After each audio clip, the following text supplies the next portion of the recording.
নমস্কার, Indian news TV YouTube channel থেকে শুরু করছি আজকের বিশেষ সংবাদ। বুথে ঢুকছেন, ভোট দেওয়াচ্ছেন নেতা, ওয়েবকাস্টিংয়ে দেখে প্রিসাইডিং অফিসারকে সরালো কমিশন। সরাসরি চ্যালেঞ্জ ছুড়ে মিঠুন বলেন, আমি যদি মিথ্যে বলি তাহলে আপনারা থুতু ফেলবেন, আমি সেটা চাটবো। সরাসরি ভোটের খবর। বীরভূম লোকসভার 18 নম্বর বুথে বিজেপিদের অস্থায়ী ক্যাম্প ভেঙে দেওয়ার অভিযোগ উঠল তৃণমূলের বিরুদ্ধে। লাগবে না কোনো খরচ, সরকার দিচ্ছে ফ্রি ওয়াইফাই। আসছি বিস্তারিত খবরে। বুথে ঢুকছেন, ভোট দেওয়াচ্ছেন নেতা, ওয়েবকাস্টিংয়ে দেখে প্রিসাইডিং অফিসারকে সরালো কমিশন। বারবার বুথে ঢুকছেন এক ব্যক্তি, ভোটারদের প্রভাবিত করছেন, ওয়েবকাস্টিং ব্যবস্থায় তা দেখে ফেলল নির্বাচন কমিশন। বীরভূমের ইলামবাজারের 25 নম্বর বুথ থেকে সরিয়ে দেওয়া হলো প্রিসাইডিং অফিসারকে। ইলামবাজারের এই বুথে তৃণমূলের বিরুদ্ধে ভোটারদের প্রভাবিত করার অভিযোগ উঠছিল সোমবার সকাল থেকে। সংবাদ মাধ্যমের ক্যামেরাতেও তা ধরা পড়েছিল। দেখা যায় ভোটারদের ধরে ধরে বুথের ভেতর নিয়ে যাওয়া হচ্ছে, এমনকি ভোটারদের সঙ্গে ইভিএমের সামনে পৌঁছে যাচ্ছেন কেউ কেউ। আঙুল দিয়ে দেখিয়ে দেওয়া হচ্ছে কোন বোতাম টিপতে হবে, কোথায় ভোট দিতে হবে। অভিযোগ, প্রিসাইডিং অফিসারের সামনেই এসব চলতে থাকে, তিনি কাউকে বাধা দেননি।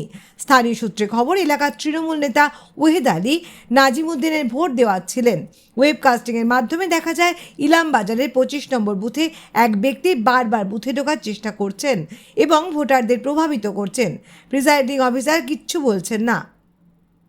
তৎক্ষণাৎ ওই অফিসারকে সরিয়ে দেওয়া হয়। রিজার্ভ করে রাখা অন্য ভোটকর্মীদের মধ্যে থেকে কিছুক্ষণের মধ্যেই আরেকজন প্রিসাইডিং অফিসারকে পাঠানো হবে ওই বুথে। সরাসরি চ্যালেঞ্জ ছুড়ে মিঠুন বলেন, আমি যদি মিথ্যে বলি তাহলে আপনারা থুতু ফেলবেন, আমি সেটা চাটবো। নির্বাচনী প্রচারে বেরিয়ে নিত্য নতুন সংলাপের সৌজন্যে প্রায় সংবাদের শিরোনামে উঠে আসছে মিঠুন চক্রবর্তী। এবার যেমন সংশোধিত নাগরিকত্ব আইন নিয়ে সুর চড়াতে দেখা গেল তাকে।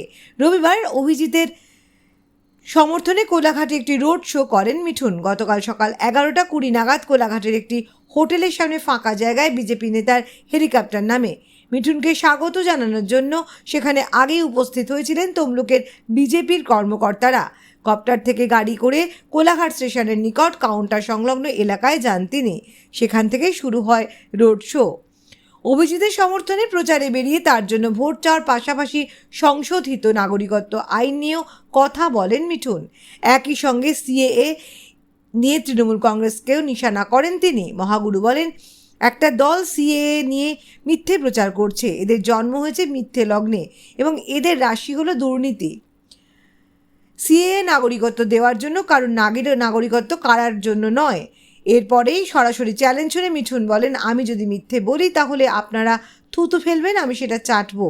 আর এই আইন শুধুমাত্র মুসলিম ভাই বোনদের জন্য নয়, এটা আমাদের জন্য, শিখ ভাইদের জন্য, খ্রিস্টানদের জন্য। তারা সকলে ভারতবর্ষের নাগরিক। আর বাড়ির মালিককে কি কেউ ধাক্কা মেরে বের করে দিতে পারে?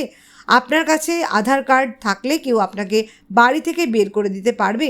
এই সকল মিথ্যে বলে মুসলিম ভাই বোনদের ভয় দেখানো হচ্ছে। সরাসরি ভোটের খবর। বীরভূম লোকসভার 18 নম্বর বুথে বিজেপিদের অস্থায়ী ক্যাম্প ভেঙে দেওয়ার অভিযোগ উঠল তৃণমূলের বিরুদ্ধে। বিজেপির কর্মীদের দাবি, ভোটের স্লিপ বিলি করার জন্য তারা এই অস্থায়ী ক্যাম্প করেছিল। তবে রাতের অন্ধকারে তাদের এই অস্থায়ী ক্যাম্প ভেঙে দেয় তৃণমূল কর্মীরা। ছিঁড়ে ফেলেন বিজেপি প্রার্থী দেবতনু ভট্টাচার্যের পোস্টার। বর্ধমান দুর্গাপুর লোকসভা কেন্দ্রের অন্তর্গত মন্তেশ্বর ব্লকের শুশুনিয়া জিপির তুল্লা গ্রামে বুথ নম্বর 56 এবং 57 বিজেপি এজেন্ট বসতে দেওয়া হয়নি। মারধর করেছে তৃণমূল কর্মীরা বিজেপি এজেন্টকে। বর্ধমান পূর্বে লোকসভা কেন্দ্রের তৃণমূল প্রার্থী ডাক্তার শর্মিলা সরকার সকাল সকাল ভোট দিলেন। ভোট দিয়ে জানালেন অনুভূতির কথা। 270 নম্বর পূর্ব বর্ধমান জেলার কাটোয়া বিধানসভার অগ্রদ্বীপের গাজীপুরের 192 বুথে এই বুথের ভোটার ডাক্তার শর্মিলা সরকার। তিনি দীর্ঘদিন কলকাতা বসবাস করলেও তার ভোটার কেন্দ্র হলো ওই অগ্রদ্বীপ ইউনিয়ন স্কুল। প্রথম দিকে এই সেন্টারে ইভিএম এর যান্ত্রিক গোলযোগের জন্য অনেক দেরিতে ভোট গ্রহণ শুরু হয়। প্রায় 30 মিনিট বিলম্ব হওয়ার পর প্রথম দিকে কয়েকজনকে ভোট দেওয়ার পর তৃণমূল প্রার্থীর শর্মিলা সরকার ভোট দেন।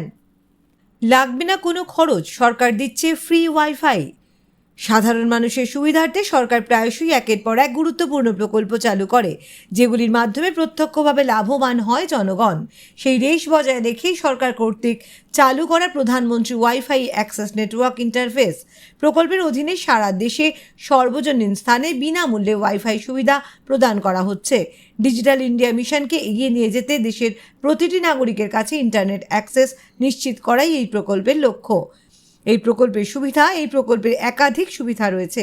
বর্তমান প্রতিবেদনে এই প্রসঙ্গে বিস্তারিত তথ্য উপস্থাপিত করা হলো। বিনামূল্যে ইন্টারনেট এই প্রকল্পের অধীনে আপনি বিভিন্ন পাবলিক প্লেস যেমন rail station, bus stand, metro station, হাসপাতাল, শিক্ষা প্রতিষ্ঠান, পার্ক এবং সরকারি অফিসে বিনামূল্যে ওয়াইফাই ব্যবহার করতে পারবেন। PM-WANI প্ল্যান উচ্চ গতির ইন্টারনেট সরবরাহ করা হবে। আপনাকে ওয়েব ব্রাউজিং, ভিডিও স্ট্রিমিং এবং অনলাইন গেমিং কোনো বাধা ছাড়াই উপভোগ করতে সক্ষম করে। কিভাবে PM-WANI স্কিম ব্যবহার করবেন? প্রথমে আপনার স্মার্টফোন বা ল্যাপটপে ওয়াইফাই সেটিংস ওপেন করে PM-WANI নামে ওয়াইফাই নেটওয়ার্ক নির্বাচন করুন। তারপরে আপনি একটি OTP পাবেন, যা আপনাকে অনুমতির জন্য লিখতে হবে। একবার আপনি অনুমতি দিলেই বিনামূল্যে ওয়াইফাই ব্যবহার শুরু করতে পারেন। এ প্রসঙ্গে জানিয়ে রাখি, আপনি PM-WANI স্কিমের অফিসিয়াল ওয়েবসাইট https://pmwani.gov.in/ থেকে এই ধরনের প্রকল্পের বিস্তারিত তথ্য জানতে পারেন, দেখতে পারেন। এছাড়াও আপনি PM-WANI প্রকল্প সম্পর্কে বিস্তারিত তথ্যের জন্য 1800-266-6666 নম্বরে কল করতে পারেন।